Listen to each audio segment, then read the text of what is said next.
don't know me, I'm Pam McDowell. I'm Digital Learning Manager.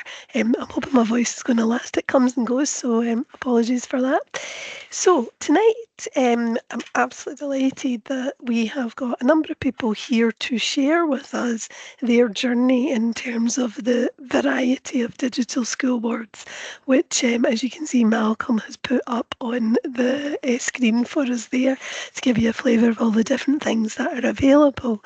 So I thought it would be worthwhile at the very beginning, just for me to record for those of you that are not presenting but are here to learn more, just to know what award that you are interested in. So if I could ask you just to stick in the chat which award it is you're interested in. The reason for that is that I see we've got a mixture of primary and ELC staff here, and I wanted to highlight to you that we are about to start a couple of networks, and those are professional learning networks, and depending which setting you're in, one will be more appropriate than the other. So the first one that I'm going to talk about is our Digital Learning Through Play for ELC Award. And we're absolutely delighted that Eva Wilkinson from Education Scotland is running that in conjunction with us. And you can sign up for that via CPD Manager, which I'm just going to put into the chat. ELC, and that is available under 90758. And it's a series of it's 4 sessions for the ELC one, and what we do is we go through each section of the award one at a time, and Eva gives you hints and tips and shares what other settings have done to gain the award, and just to give you loads and loads of ideas. So if you're in here and you have an ELC and you're thinking, yeah, that's the one for me, then please do sign up and come along to that network, because we'll give you all the support and help to go along with that. I see we've got a couple that are interested in the Digital Wellbeing Award. And again, good news, we have a professional learning network for that as well. And there may even be some people on the call who are supporting with that as well. So what we're doing with that is we have asked, I think, what was the word you used, Malcolm? Persuaded, convinced, encouraged, yes. So staff and schools who have recently gained these awards to come together, and this one runs over 5 sessions because there are 5 areas which I'm sure Malcolm will mention around the Digital School and Digital Wellbeing Award, and it's an opportunity to make links with other schools that are going after these awards. We'll set you up a team, and you'll hear on each part, you'll hear from another school what they did, and these lovely volunteers will be sharing documentation and information with you. So the idea is that we all kind of go through this process together, hand holding all the way, and then we come together and we have a nice celebration in June 2026, and that is to come along and say, this is how far I've got and we're ready to go for the award. Or for some of you, you may have got the award or awards at that point, so we're going to hold a celebration event around that in June. So those 2 professional learning networks, I've put them in the chat. You can book them through CPD, so please, if you're on here to find out more information, please sign up. So that was my bit. I am going to ask Malcolm to give us a little bit of background, more than a little bit of background, all the knowledge, all the information that you need. And I will let you introduce yourself with your full title, Malcolm. So I'll pass over to you now. Thank you very much. And a great pleasure to be here. And thank you, Pam, for inviting me here. Great to speak to those that are watching it live. Good to see you tonight. But as well as those that will probably be watching this as a recording later, for those that are unable to be here tonight. So my role tonight is largely to go through all of the awards, just briefly to say what the awards are about, because they are relatively new. And the first thing to say is that basically some of these awards only became awards about a year and a half ago.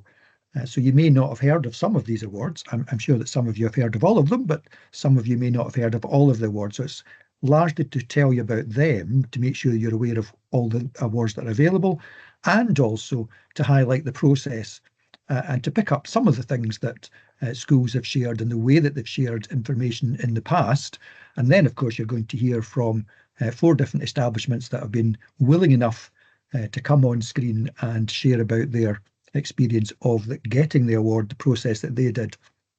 So partly my role is to try and make it so it isn't as scary as it might at first appear, and also hopefully, as you'll see, how useful it is, because most people that I've spoken to after they've had their award have said how much a difference it made in just going through the award to recognise what they were actually already doing, and they didn't necessarily know that they were doing it, how much they had moved forward from perhaps in the, especially since post-COVID, many schools move forward in the use of digital, but a whole host of other bits and pieces. So let me just go on to the different awards. Oh, first, sorry, on this slide, you'll see that the badges, which you'll get the badge, which you can then put on your website, for instance, and these are the badges that you would get depending on which award you're going for.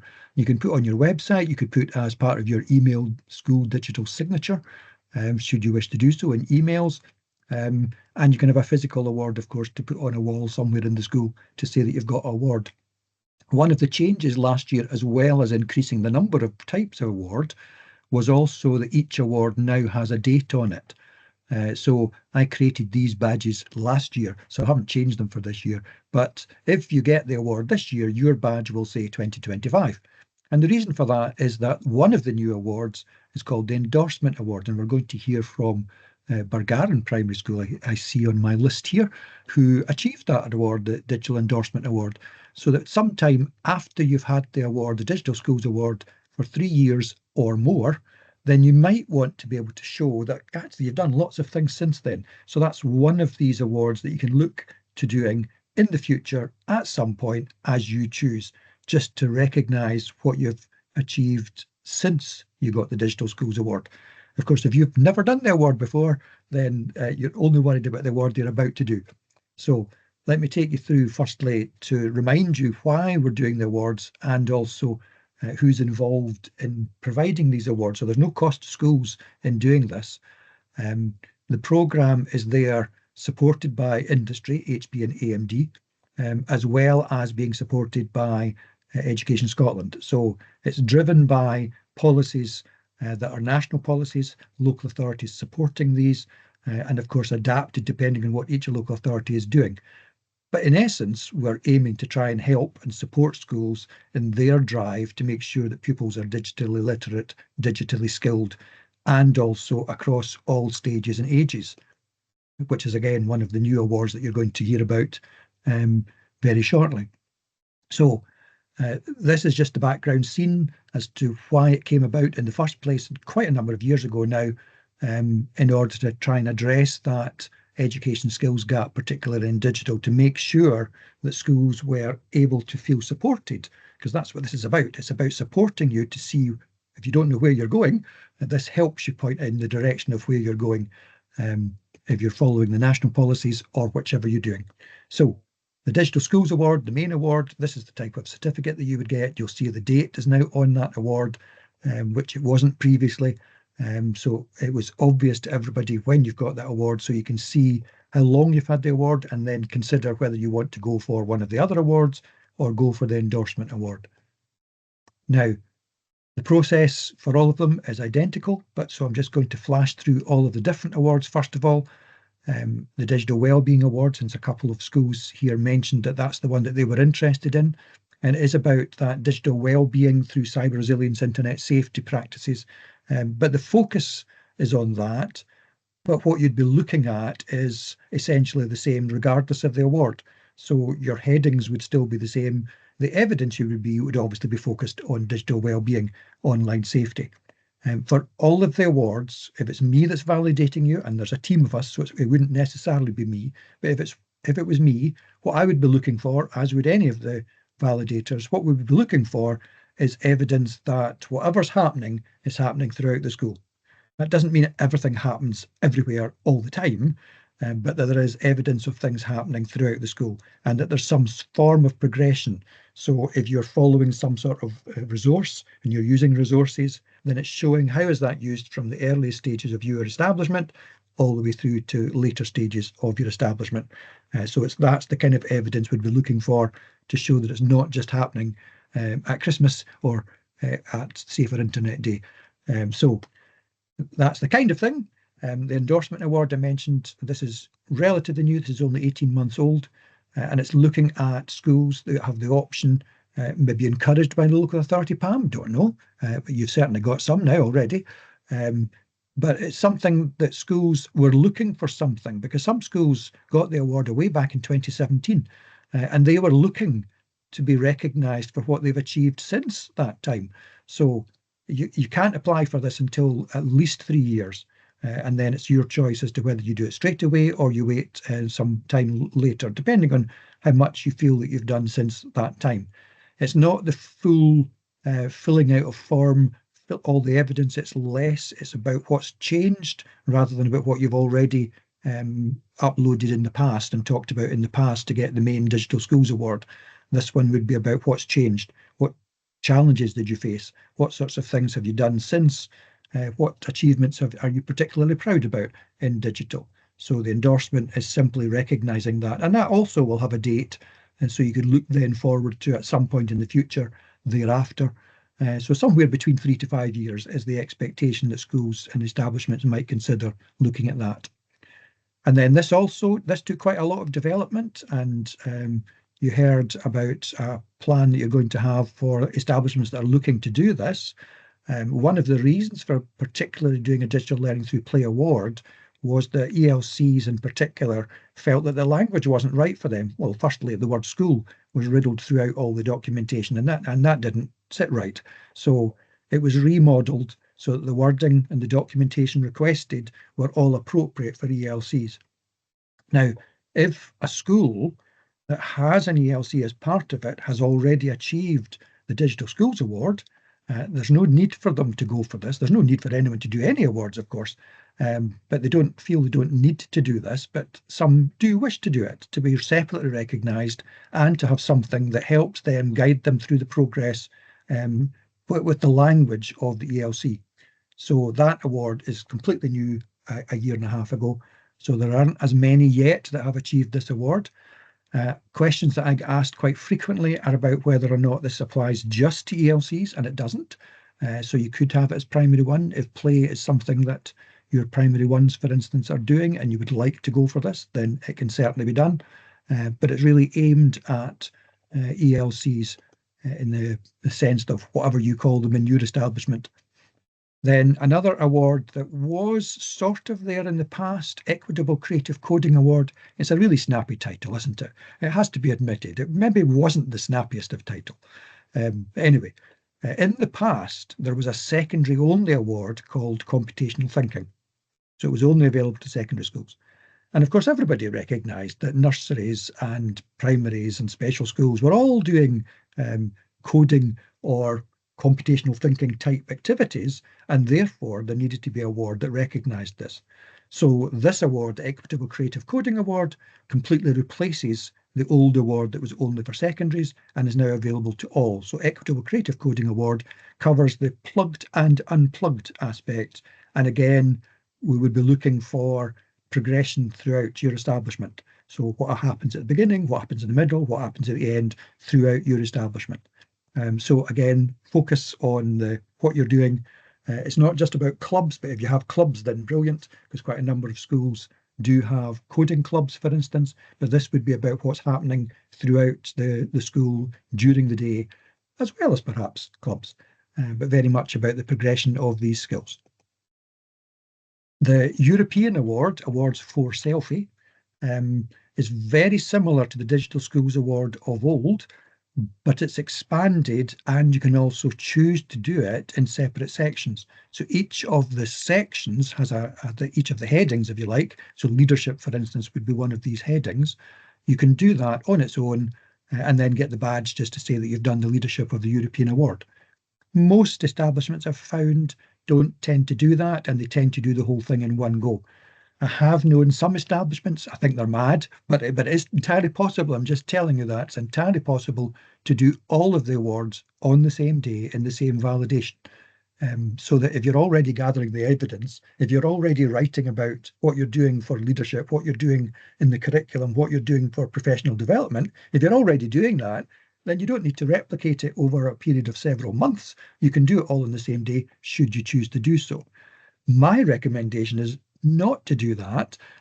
You can if you wish, but my recommendation is to take the glory of having achieved any of the awards, bask in that glory, and pat yourselves on the back for what you've done and celebrate that in your community, and then go for another award that can then raise the awareness of that several months later, maybe a year later, before you do a different award, because it helps then keep the things in the focus, as well as giving something that recognises somebody external like me would come and recognise what you've achieved in that period of time, rather than trying to do it all in one go. But I am saying, in all seriousness, it is possible to do it. It's not my recommendation, but some establishments have done exactly that and done them all in one go. So the process. Doesn't matter which of the awards go. There was a new website created when there was the new awards last year. They also created a new website, and that allowed you then to go in and choose which award you wanted to achieve, click on a drop-down list, and that then brings up the framework for whichever award you've chosen. So, as I know that a couple of people have said tonight, they're aiming for the digital wellbeing. They would simply log in, choose the drop-down list, digital wellbeing, and it would then show them all the things that are being sought for that.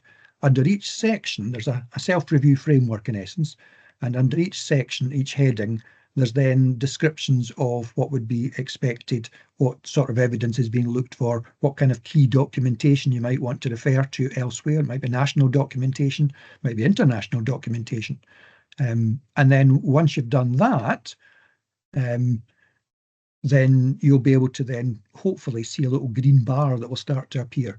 You don't need to achieve 100% anything, but the green bar basically looks at what you've said, where you're at. There's 3 statements for each heading, and within each of these statements, you've got to choose, well, what does it feel like this reflects you? Does your situation feel like this one, or that one, or this one? And you choose. And within each section, then it kind of builds up, and by the time it builds up, you'll see that it changes colour, so that once each section has gone green, then in essence you've achieved enough to be able to go for the award. There's no expectation at all that you're going to do absolute 100% absolute everything. It's just not realistic to consider that. And for everybody, of course, it's an ongoing journey, which is why the awards have been designed in the way that they have, that you can get an endorsement award to recognise that journey never stops, and that you're always wanting to try and build on what you've already done.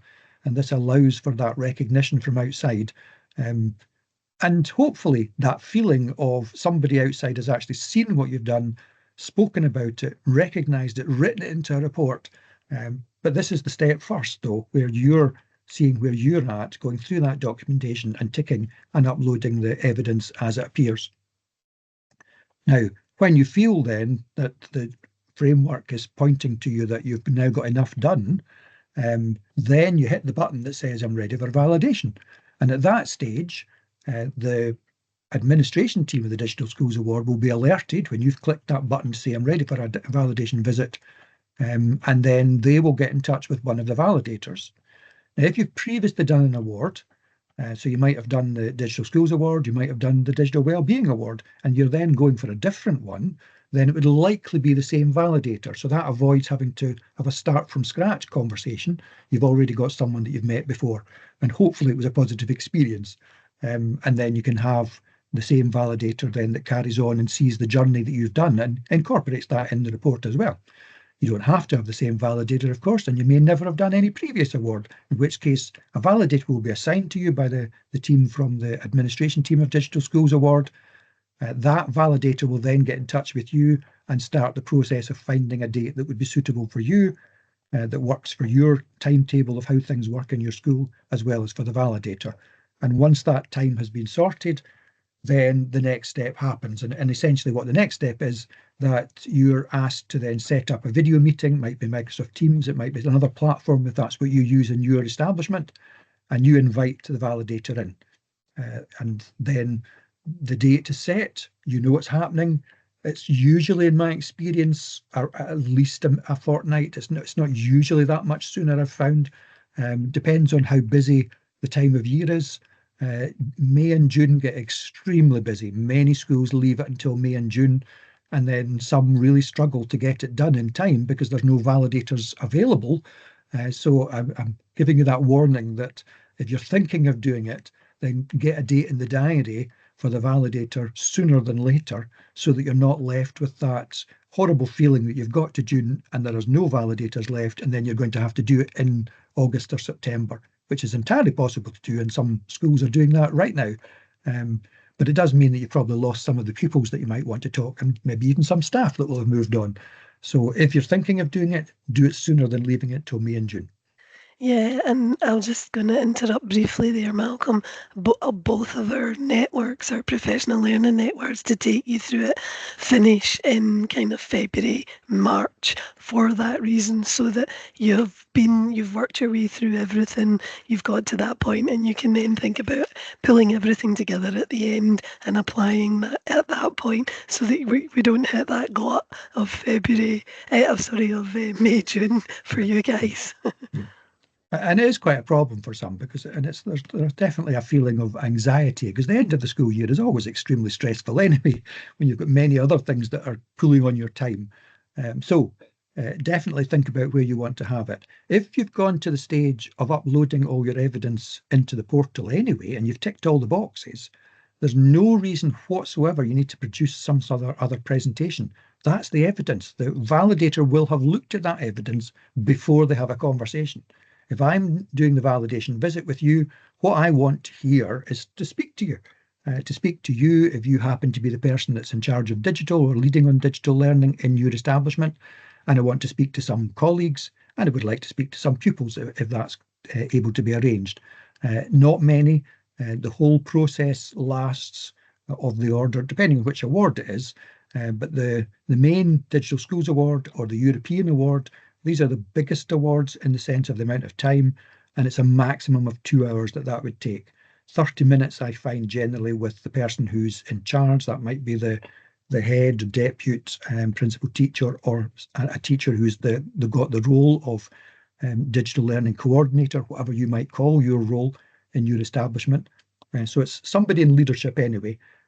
30 minutes to go through what's already been uploaded, just to make sure that there's no misunderstandings. The validator can see they've already gone through it all, they've read everything. So it's conversations that session is about. So once you've uploaded everything, you're ready to go for the thing. You don't need to prepare something else just for the validation. That used to be something that people panicked about in the past, of trying to produce a PowerPoint presentation, but it really isn't necessary in my experience. So anyway, moving on straight from here.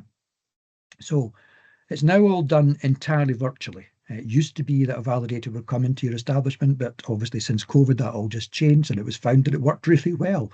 And when it comes to the discussions, as you can see here, as I just said, where you've got somebody in leadership, and then some practitioners, whatever they may be, whoever they may be, but 2 or 3, depending on the size of your establishment, and some pupils.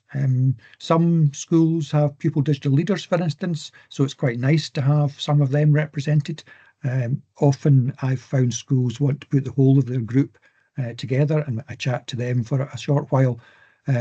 Each of these groups might be 5-10 minutes. It doesn't need to be long, but it allows me to get that sense of what's happening, what it feels like, what's the impact on these learners, what's the impact on staff, because that doesn't always come out in what you've uploaded. You're saying what you've done, but these conversations are about drawing that out and really showing how it all comes alive. It's not trying to pick holes in what you've done. There's nobody trying to test things to make sure you haven't put something that you don't feel actually there's evidence for. The validator is there to draw out from the conversations what that impact, what it really feels like. And I've been to many validations where I've got quite emotional, staff have got quite emotional, because pupils have said things to validators about the impact on them, on the pupils, that they've probably never said to the staff before.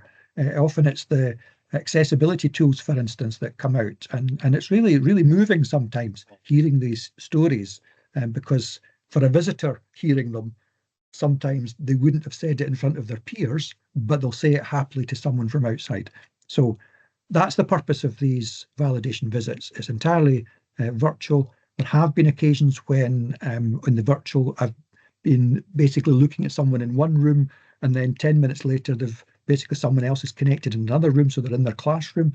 So however it works in your situation, whether it's a separate room where everyone goes into when it's their time slot, or someone goes to get them for cover, it's whatever works. At the end of the validation visit, then I would usually look to speak to the person who has submitted. That might be the digital lead, just to say, here's what I've seen, here's what I've heard.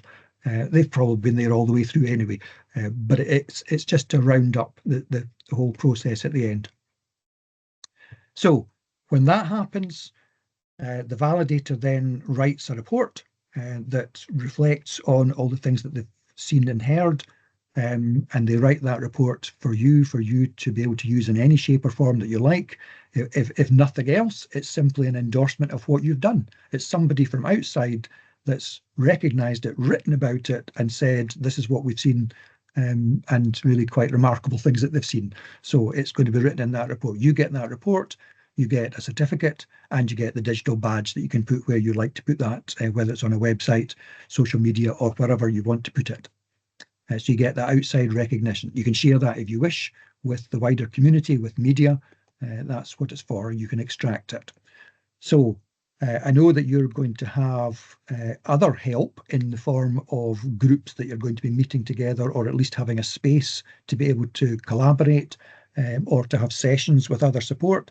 But if that isn't something that's readily available, then the online website for the Digital Schools Award has a map, and that map allows you to see every establishment that's already achieved any of the awards.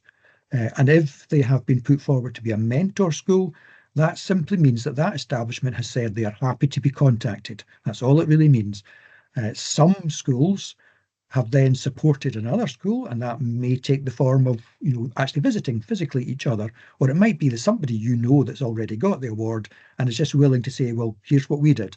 You're going to have some of that experience today, but you're also going to have that throughout the rest of this year, where you're going to have groups that people are working together, so you can see what each other's doing.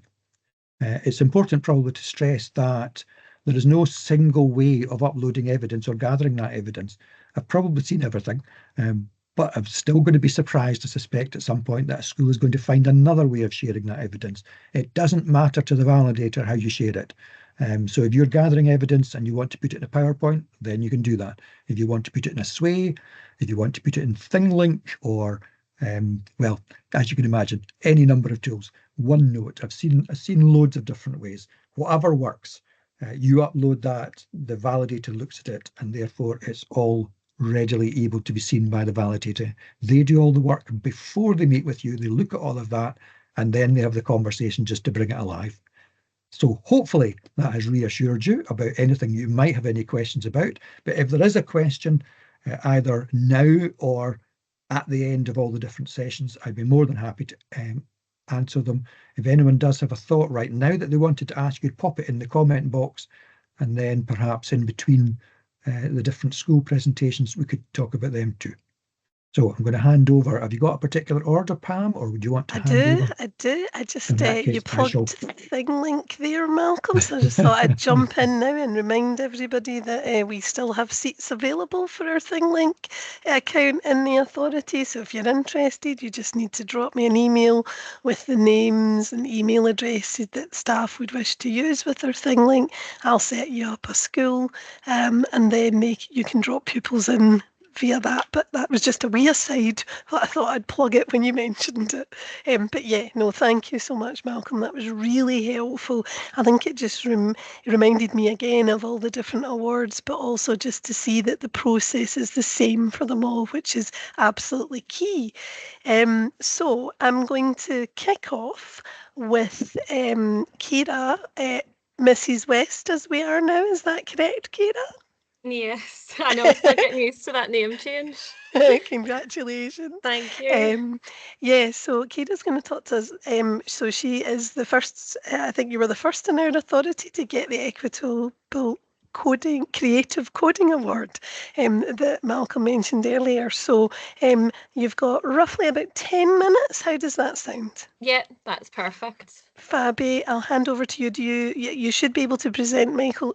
Malcolm's just presented for us. Yes. Yep, working great. If you need Okay. any sound or anything, remember to share that too. Okay, over to you, Ciara. Perfect. Okay, so this is always a tongue twister, I think, the Equitable Creative Coding Award.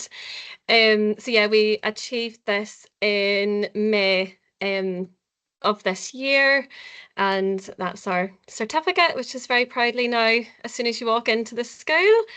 So yeah, I took over as digital lead last year and put in our digital strategy that we really wanted to achieve the Digital Schools Award. I actually never set out to achieve the coding award. I just went for the primary award and managed to get 3. So I didn't even know that was possible. So I was delighted. So I'm just going to talk you through the sort of 5 aspects. It is a little bit different because I wasn't working particularly towards these aspects, but just the way that I'd presented and gathered all the evidence. The facilitator, Catherine, who was so lovely, she said that we'd covered all of these points, so we were able to get the award. So we have an established digital citizenship group for many years, and this is a mix of all ages, and it's decided by the children as well. So it's brilliant. You always get children who are really interested in digital as well, and this was their vision, and they had the excitement around coding in the last year has been amazing. So they wanted in their vision to add in coding, which was great. We run a really successful weekly coding club, and this is a list of everything: the Barclays Code Playground, which is an amazing resource, Scratch, Hour of Code, Swift Playground that Ruth Burnett did a CPD on, which was amazing. And then we're really lucky to have Marty the Robots in school and the BBC Microbits. So we're really lucky in that respect that we do have coding resources. What I will say is we are probably like lots of schools, we are by no means lucky with the amount of digital technology we have, which was something that I was a little bit nervous about whenever I was going for the digital award, because I thought, we're a school of 250 and we've only got one iPad caddy, and but it's just, I think the digital schools facilitators just want to see that you're not using that as an excuse, but you're really utilising it as best as you can, and just that you're really trying your best, because that's all we can do to be able to give the children the best learning experience possible. So I had said in the meeting that in terms of staff training, about half the staff have went on microbit training. All staff have been on Marty the Robot training. I think the strongest tool that we have is our P7 digital leaders. So I've been lucky to be in Primary 7 the past 2 years. I'm not class committed this year, but I'm still dipping in and out of P7, which is brilliant. And they have just been the best at leading coding throughout the school. And as Malcolm mentioned about the progression, so the digital leaders are very much in control of progression throughout the school, a really strong people voice. So basically, I would teach them the coding, whether that be Marty the Robot or the Microbit or the Swift Playground, and then they would go down the school completely on their own. So it was really giving them the tools to be able to teach, with behaviour management thrown in as well. So they were going down all of the classes throughout the school. So we had a real progression, and the children were really involved in, okay, what lesson can we do in Microbit in Primary 1 compared to what lesson are we going to be doing in Microbit in Primary 6? So I think that's what Catherine really loved, was the ownership that children had over the coding, and that ability to remove barriers with coding. I think the best thing also is that a lot of teachers and staff can be quite afraid of coding, and this was just a really nice way to get kids into the classroom and sort of telling them you're teaching the kids, but also, you know, you're going to be showing the teacher as well. And then it was amazing how many teachers were coming to me and saying, oh, I actually didn't realise how simple microbit was. So it was really enforcing that culture. Just, yeah, the excitement around coding, I feel like, is really strong. And even since coming back, we've had children running up and saying, when's Coding Club starting back? And so this year we are going to have two separate citizenship groups, the digital and then a separate coding club, just because coding has really went crazy in the school. So I've just pinpointed a few things that was in our feedback from getting the award. So digital technology seamlessly integrated, and really focusing on how children can use coding. And I have a lot of focus on, there's a website, Girls Who Code, and just getting that into their vocabulary, that coding is, you know, a degree that you can go and do and a job that you can get into, which we're going to link this year with the World of Work digital profiles, and really pushing coding with that as well. So it's in our school's digital strategy. And yeah, just having clear strategic goals of how we can progress with coding, and not let it slip, and how we can sort of take that to the next level. And I think what was really nice, it was, I think, one of the courses that we were on, Pam, and you said, you know, you just need to show that you're getting started and you're trying. You don't have to be the finished product, but they just want to see that you're on that journey. So I've included my digital strategy that I set out, and I'll be able to send this on, but just sort of highlighting what I wanted to achieve throughout the year and how I was going to do that, which I think is just really important, to have that clear strategy so that you can check in and evaluate your progress. So we have children discussed using Scratch and block coding. Lots of them were talking about, you know, games that they had built and sequences with Marty the Robot. And then we also all have Promethean boards now, so it's using and integrating that digital technology to teach coding effectively, because now we can hook the Promethean boards up to the iPads, so you can share screens, and that's been a real game changer with actually teaching how to code, whereas it was a little bit more difficult before. So culture of technology, cross-curricular links. The children were really confident using their coding language when they were talking with Catherine, and linked to STEM as well. We're really inclusive with assemblies and recognising coding throughout the school, especially because we do have that relationship with the P7 digital leaders going down to younger children. Then they were able to tell me who deserved a certificate or who'd really progressed. And I check in regularly with the staff with what CPD maybe on coding that they'd like, or if they want the P7 digital leaders to come down to their class. So it's having that open conversation with staff as well. And I think it was this point that teachers are supported and have the freedom to have a go with technology and test things out. And, you know, I'm not coming up to them and saying, have you done that coding lesson yet? It's very much that sort of culture. Where we're just all learning, still at the start of the journey, and it's brilliant. The staff are all proactive and keeping up to date, and whenever I send out courses, lots of the staff sign up.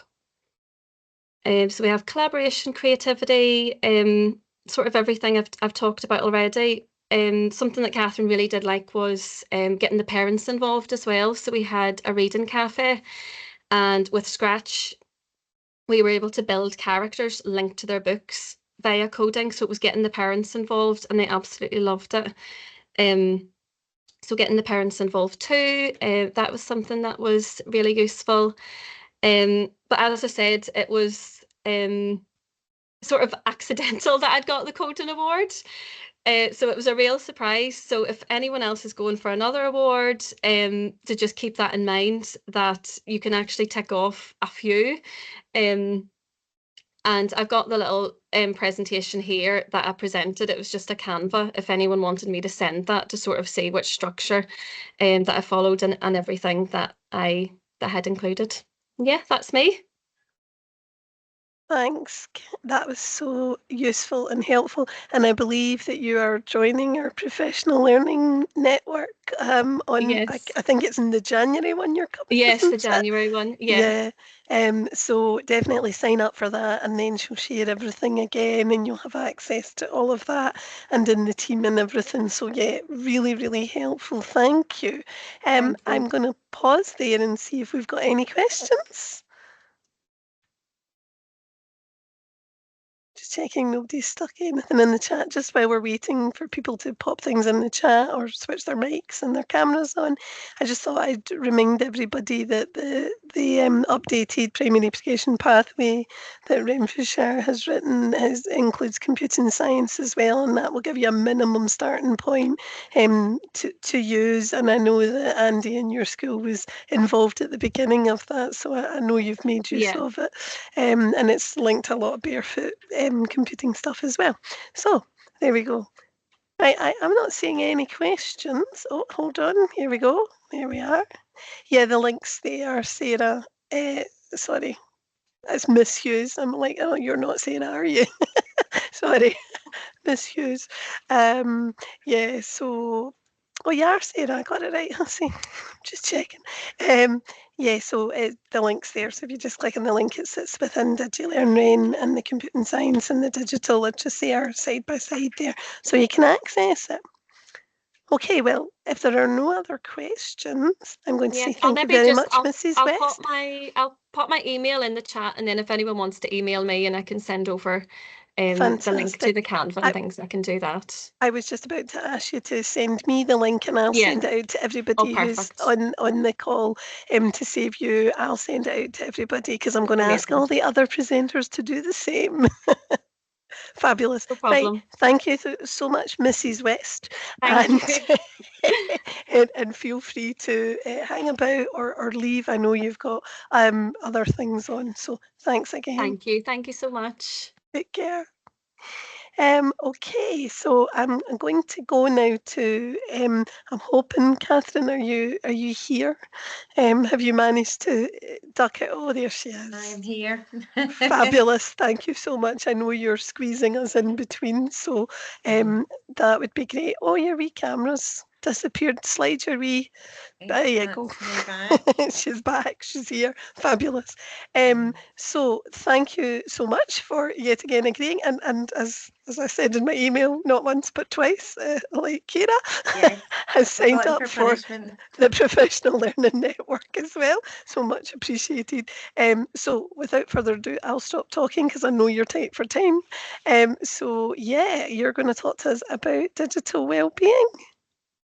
Fabulous. Right, over to you.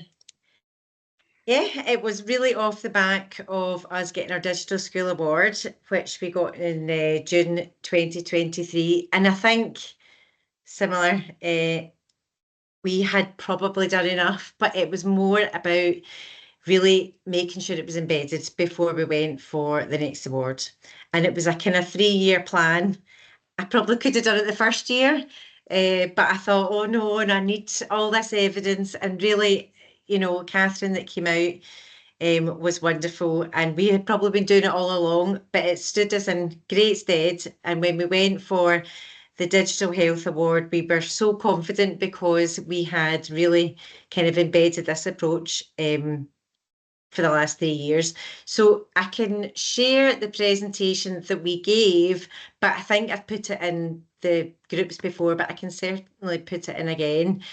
But I can really just talk you through the main points, and I'll send it out to you after.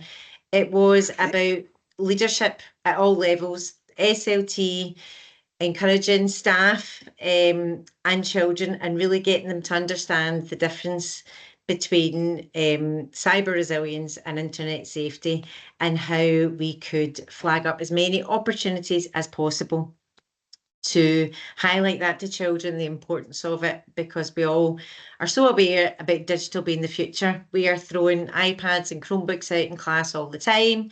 We have access to the internet, and the children at home. We don't have control over that, but we need to educate them as much as possible.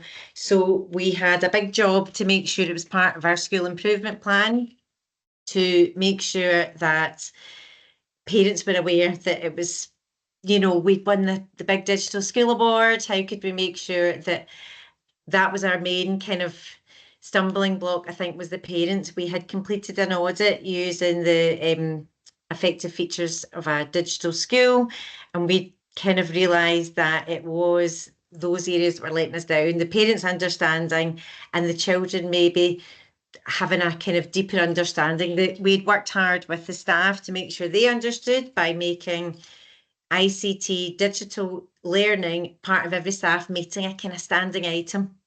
So it wasn't just myself. I'd got class teachers who'd been on CLPL to help be digital champions. So we would always have something fresh to tell them at a staff meeting, whether or not it was about a digital technology, if it was about, we became digital, the Get Safe ambassadors, myself and another class teacher. We had been to a lot of the Apple training, so it was like, what juicy bit of ICT info. Digital wellbeing, can we slip in? Even things about passwords. I mean, some of the things from the Get Safe ambassadors is amazing. So there was almost like a tasty tidbit for every staff meeting just after 2 sessions. So we were kind of keeping it in the forefront for the staff, encouraging them to see links in their teaching and learning, and then working with our digital leaders who we had made sure had been refreshed from getting the first award to try and build up that capacity across the school. So CLPL, pupil competence and our parents was our big kind of focuses. So we used the digital planners to teach digital literacy and computer science, but also looking at all the different resources out there, the DigiLearn, all the amazing things, and making sure that we were seeing those links. As I was saying, we use digital profiles using our Glow sites. What makes them safe? Let's look at the settings. So showing that the settings for these, how do they relate to Snapchat and all these amazing apps that they're not meant to use? So the digital ambassador, the Get Safe Online, gave us an amazing wealth of leaflets, which the children pored over, turned into their own child-friendly ones, shared. And then we would kind of bombard parents with them every month through our app. So I would set them all up in advance. So even during the summer holidays, parents were getting them on a Monday at 10 o'clock. They got them, I'm sitting in Tenerife, they were getting them on a Wednesday. But it's so important because some of the messages over the summer holiday were so relevant. I know from my own kids, if you are not tech savvy and you're not able to shut them down at certain times or when they've had an hour, we have to help parents with that. We might not be their teacher at that point, but we still need to support them. And I know certainly the things that we've had to deal with in school to do with cyberbullying, that if we can get in there and be proactive, is actually less work for us in the long run. So we would have Cyber Resilience and Internet Safety Week, but use that more as a celebration of all the things that we have done across the year, because it's not just a 1 week Internet Safety Day programme. So our digital leaders would have, ask an expert badges, but really what our main thing for that award was building everyone as experts and building capacity across the school. And that was, with the staff, the children, and then I don't think we've won the parents yet. That's another back, but we keep on going with them. So, I mean, the amount of presentations and leaflets that they've created has been fantastic, and none of them have gone to waste. What we found was the workshops for parents, our demographic, they weren't well attended. Parents couldn't really come during the week, couldn't come during the school day because they wanted to keep that time off for the Christmas show. So we capitalise on parents' nights, we capitalise on nights when they're coming into the school for Christmas fairs and different things. We set up our stall. We have a digital clinic. So people that can't download the app on their phone or need help with, different advice, we will help them there. Our digital leaders will hand out warnings about how the settings on Snapchat, on Instagram and all these different things. And we give advice to parents there to try and get at them, because the ones we really need are not coming to a digital health workshop, a wellbeing workshop, but they will come to Parents Night. They will come to Discovery Afternoon. So my digital leaders hounded them. We QR code them out of their minds for audits. What did they need to know about, so that we could give them that information. So yes, we probably are big pests, but I do think we have helped educate in a big way. The campus police have spoke at assemblies, but when specific incidents have happened, we've had them in to talk to specific classes, usually 6 and 7. I would have said 7, but it gets younger and younger, about the implications of what happens out of school. We've had lots of different things that have happened in filming and variety, which we can't influence, we can't stop. It's out with school, but we can educate and we can support the families to know how to do that and how to turn off these features. So really, it was a big focus on the staff, the children and the parents, and I'll happily share our presentation or answer any questions. We did 1,000,001 things, but it's probably things you'll do, but you don't realise how you can capitalise on the digital health aspect, the digital wellbeing, and making sure that that kind of isn't a token. It's not a token gesture, it is a digital journey. And if we'll constantly have to, all these scams and things. I mean, I'm paranoid now about cloning my voice, and I'm warning everybody. So I think you can never stop. And then keeping it refreshed, keeping things on your website, on your app, and asking for feedback and what people want to know next. That's me, Pam, in a nutshell. Thank you, Catherine. No, and I know you and I have talked many times about the Get Safe Online ambassadors, and Amazing. it's great. And even after you complete the course, you still are plugged in monthly. You get information from Liz every month, and that's just been a real catalyst in terms of, just even the leaflets, because Get Safe Online, for those of you who are not familiar, are a partner with Renfrewshire. We're the only Scottish partner originally. And Liz has customized her entire session, which you can sign up in whatever job you are in to be a Get Safe Online. It is, it's in the chat. I was just about to plug that. You'd think we'd rehearsed that. and the kids of mine have taken the leaflets that are for parents and they've made them child friendly, and that's been a great literacy exercise. And they've taken the messages, they've made the presentation that we showed, they embedded little videos of themselves. So many great ways to use that information. And I think the point you made there about, the various apps, Snapchat, etc., we know that they're not supposed to sign up till 13. Parents know that as well. But the reality is they do. So you nailed it when you said we can't stop it, but we can educate them. So yeah. Okay, so I have stuck in the chat the dates for the primary online cohorts. The Get Safe Online Ambassador starts next week, the first cohort. So if you want on it, you just have to contact me and I'll get you on it now, because CPD Manager has now shut. But I can still get you in, don't worry. But I've also put in when it's running again, which is in the new year also. So I'm just waiting to see if there's any questions, but if you could share your presentation, Catherine, I'll share that with everybody at the end. Well, I'd send it to you. Just send it to me and I'll send it out. I've got everybody's email there. That would be fabulous. Right? Okay, nobody's sticking their hand up. Nobody's put anything in the chat. Thank you so much for dropping out of your meeting to come in and talk to us. It's really appreciated. It was a pleasure. Always. All right, I'll let you get back to your meeting. Thanks so much, Catherine. So I'm going to stop spotlighting Catherine. She'll be pleased to know. And I'm not sure who I'm supposed to spotlight here, Jacqueline. Am I supposed to spotlight you or Kat, or is it a double act? Kat, you're muted, Jacqueline, sorry.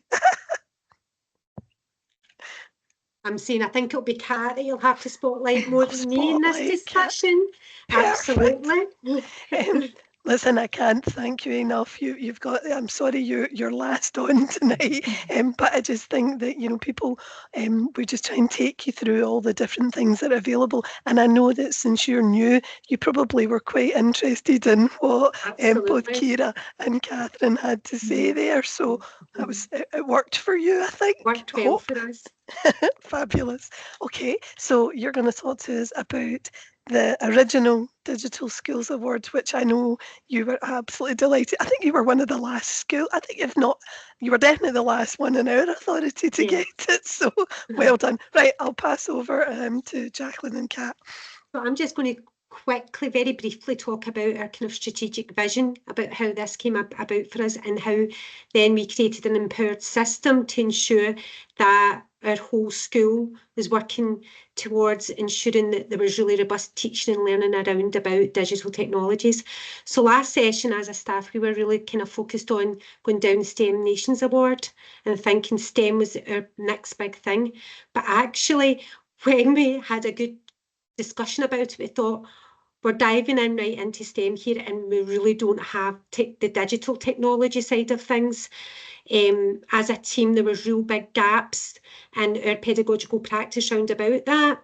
So when we were writing the school improvement plan, we looked at our 3-yearly overview, and we looked at 3.3 skills for learning, life and work, and we thought, right, how can we really use that as a focus? And the digital schools was something that really just aligned beautifully. So at that point, we looked at staffing across the school, and we came together, and Kat very kindly offered to do the non-contact. And we had a wee chuckle when we were talking about what area of the curriculum that Kat was going to lead for the non-contact, and technologies was that area of focus, and Kat went, okay. And we did create the school improvement plan together for digital technologies. We got our heads together. We reached out to other head teachers in authority that had been down that route, and we looked at our locality, and from that we liaised with you, Pam, and you said, oh, that looks really good, but can you look at this and can you look at that? And we tweaked it and sent it away to our education officer for validation, and from that the process then began. And I'll go over to Kat now, because Kat then led it all very beautifully for us as a school. Can I just double check that you can see the presentation? Yes, we can. Okay. So I've created a small presentation just to kind of talk you through like the whole of last year, where I started and where we kind of finished off in June, and what our next steps are. So in term 1, just in August time, I literally registered for the Digital School Award. I looked at the website and just had a look at what other schools had done to achieve the award. I attended the Planning Your Skills Digital Strategy meeting, and I think from that the key message was choose a few targets to drive forward and not kind of overwhelm yourself. We had the digital needs assessment spreadsheet from Pam, and it really helped to see what areas we wanted to kind of really push forward. So I joined this time last year the Digital School Award meeting, and I did find it really, really useful. And I remember Malcolm really well, and it helped me to understand how to get the award, and just it was really good to kind of get information from other schools. So I was feeling a lot more confident at this point. So we created an ICT room, and a Digital Champions Committee group was established. So we had 6 primary 6 children, and they are now in primary 7, and they are still really keen to continue in their role, but also train up children who are in primary 6 now to become digital leaders. I sent out questionnaires to staff to assess their confidence, so their confidence in using the digital planners and their confidence in teaching digital literacy. I wanted to know their experiences of using digital technology tools to support learners and if they used AI tools to help them plan more efficiently. I sent out pupil questionnaires at the start of the term just to kind of see how the children felt about using Chromebooks, what their confidence was like in using like things like Microsoft Word, PowerPoint, online learning platforms, and different software programs and spreadsheets. And here we've got our primary 6 children from last year, our digital leaders committee group. So we were lucky that we had space to create an ICT room. Each class had a tray that had folders with their logins for like getting onto the Chromebooks, for reading eggs that we use, and Seesaw. We had obviously wall displays just for around the room, so it was filled with examples of children's work, internet safety, key vocabulary and links to the Bloom's thinking skills. In September, we shared our aims with the staff. So during a collegiate time, I explained that we wanted the staff to improve their confidence and skills, to improve in planning and teaching digital literacy. We wanted them to be able to use the digital literacy planners in all of the stages of the school. Our aims were to embed digital technology throughout the school from primary 1 up to primary 7, and for pupils to demonstrate increased motivation and engagement to learn. Our aims were, through embedding the use of digital technologies, wanted to enhance learning and literacy and numeracy. So we wanted the children to develop lots of skills, digital skills for learning, life and work, through the increased opportunities in digital technology, and we wanted them to link it to the world of work. So in October, we organised our subscription. So we bought TeachMate, Reading Eggs and Education City, and digital literacy lessons began from primary 1 to primary 7. The class teachers had ICT slots in the ICT room to do so, but I also taught it as part of the non-class contact time. So to help and support the teachers, I offered sessions on how to use TeachMate and how to use the Renfrewshire digital planners.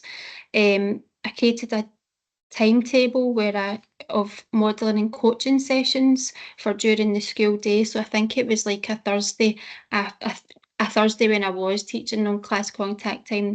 Teachers could come in and see me deliver lessons and see me get the children to use Reading Eggs, Education City, to use text help as they did research tasks, and other software programs like the Just Too Easy tile that you can find on Glow and Adobe Express.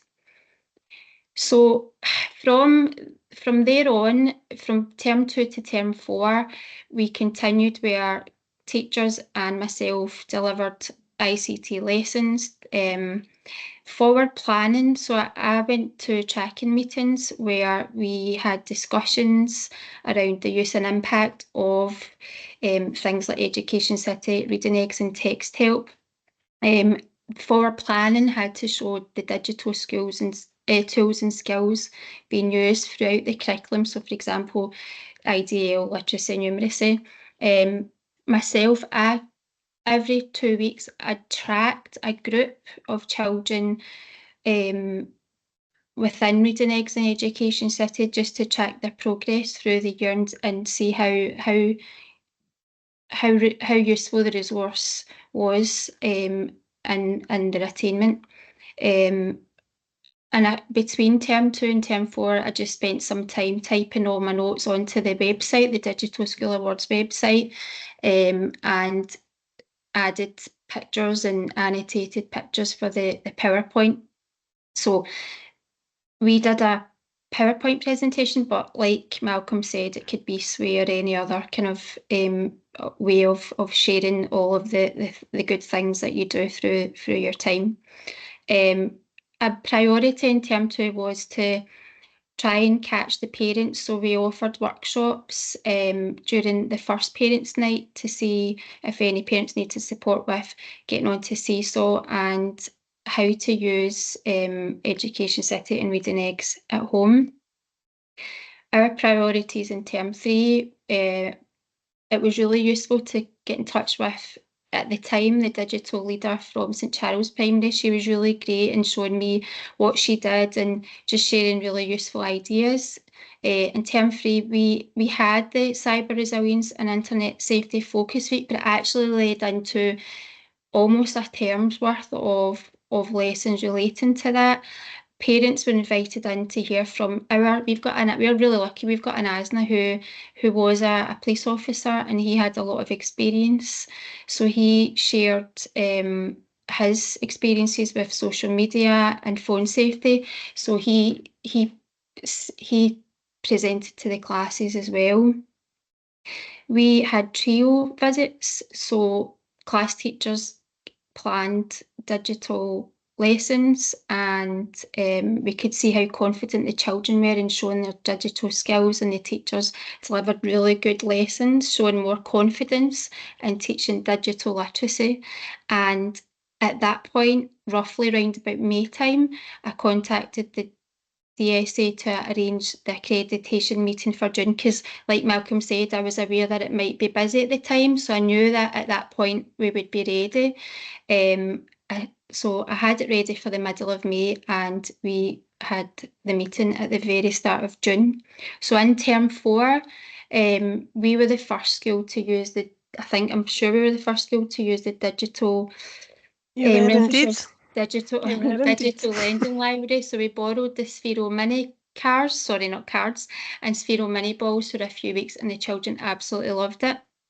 And even from that experience, I feel as if, like, naturally we will probably move into the coding award.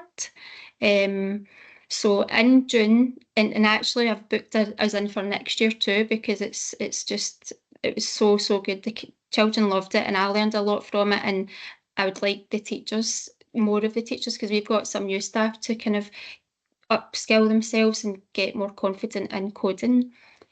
So in June we had the accreditation meeting. So Jackie was there with our digital leaders committee, 2 children from our infant department, because they were really good when I taught them. Like, I just felt as if they showed a natural flair for STEM, particularly when we did the Sphero minis. So they came as well, and myself and a class teacher. Our class teacher is also a parent at the school, so she could offer a bit of an insight into how she could see her children's skills developing, not just in school but at home.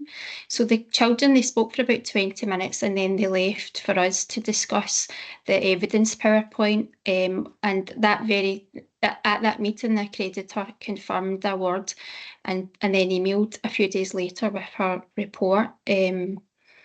So in the last term, I issued staff and pupil questionnaires just to measure the impact, and it was clear that staff and children had developed their confidence in using digital technology. The tracking of the data and Reading Eggs in Ed City also showed positive development in literacy and numeracy.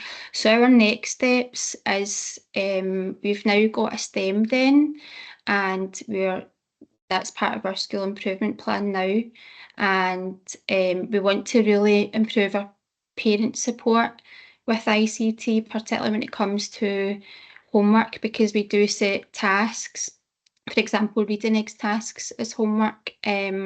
So we probably do parents' night inputs, but we're certainly going to catch them at the Meet the Teacher event, which is coming up really soon. And we're now beginning to start on a digital wellbeing award. So it's been really useful to actually hear Ciara talk, and that will help me to kind of see where I go next with that. So if there's any questions or if anyone wants to ever email about advice, then I'm happy to give support. Brilliant. And I can maybe Thank give you. it to you, Pam, if that's okay. Yeah, if you send me your presentation, that would be fantastic, because I think it just says it out really clearly, and it's so helpful. And as you were talking, I was putting all sorts of little caveats in the chat, just as wee reminders for folk, because I know you mentioned Teach Me AI, which you purchased, which we do have a DPIA for, but I'm just reminding everybody, don't do anything, don't give away your data for free. That was a big fright for me initially this time last year, because I thought, I need to do what? I know. But very quickly, the form's very easily simple, resolved. isn't it, Jacqueline? It's very straightforward. But also you reminded me about, in terms of that, we have AI tools available in Glow. So we've set up AI. Education Scotland are doing AI Champion Educator sessions. So I've stuck all the list of the courses in there, and of course that lending library. Literally, we have done a little video evaluation, and it's all thank you to you guys for filling out the form and giving us all the evaluation. And I've popped that into the chat as well. What you kids said, you get a shout out. What the kids said. So yeah, thank you so much. It's been a wonderful journey for us, and it's really helped us deliver our school improvement plan last session really effectively, and be able to evaluate it. And for our QI visit this year, it was all round about that QI and how we delivered it effectively. Not me, the whole team in St Fillan's, which is so important, getting everyone on board. And Kat offered lots of CPLP for all of our staff in the school, not just our teachers, and that's another really important message, I think, as well. It is, and I think, Catherine mentioned that in the digital wellbeing as well, around that whole getting that message out across the piece. So you're absolutely right. So it's great to see, and I think it ties up nicely with what Malcolm said in the beginning about you just keep going. It's ongoing. So no doubt in 3 years' time you'll be on here saying, and now we've got an endorsement award, and each year we've done a different one, and this is us at this point. But fabulous. Right, well, I don't know if we've got any questions. I'm going to pause and let everybody do that. Can I just say a big thank you to everybody for coming along? It's really appreciated. And I'm actually also delighted that our presenters were getting different things out of it as well, because they got the opportunity to hear about some different things. I did have our final presenter from Burgarren was going to talk about the Digital Endorsement Award, but since no one has got any of the other awards at this point, I'm going to hold on to that. She's done me a wee video, so I'm going to hold on to that because she couldn't come tonight. She was at a cluster meeting. I'll hold on to that for now, so that when anybody asks me about it, I've got that sitting waiting to go, to give them an idea. But yeah, if nobody's got any questions, I mean, this is unheard of, Malcolm. We finished 15 minutes early. Perfect. Absolutely perfect for a Wednesday night. I did pop into the chat that it's been brilliant hearing all the schools just talking about their experiences. Because you're right, that we all learn from each other, me included. Totally. And it's just amazing hearing the stories. I hear them obviously at the validation time, so it's really nice hearing after the fact as well.